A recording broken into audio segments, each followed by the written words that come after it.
the last day of the school. We were going to graduate that evening.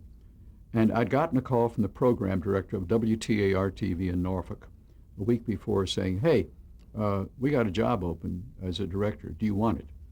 And I said, I'd like it, but we've got a little more school to go, and the school is so valuable. I'm learning so much. I don't feel that I want to quit. Besides, I got a job in radio here in Chicago. When it's over, he says, well, I can't keep the job open, so forget it. I said, fine. The day the school closed, he called and says, I've still got that job. Do you want it? And I said, yes. He says, when could you be here? I said, what time Monday morning do you want me? This was Friday afternoon. And he says, well, 9 o'clock, so fine. So I graduated from school that night.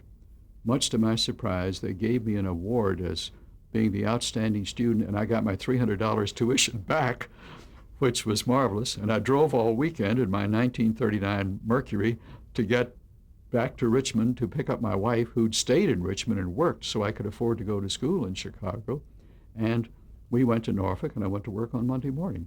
And it was nice. I didn't say anything. And when Broadcasting Magazine came out that week, they discovered that I was the outstanding student. They came, wait a minute, you didn't tell us about this. I said, well, there hasn't been time.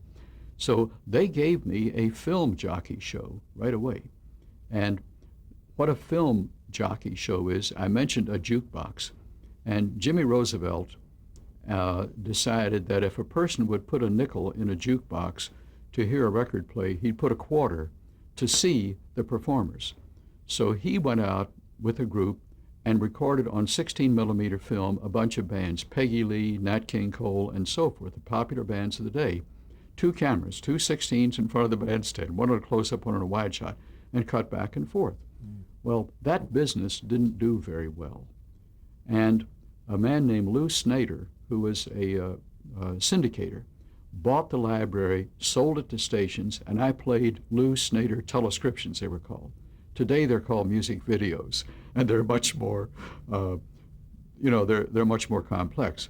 But that was in 1951. That was almost 50 years ago.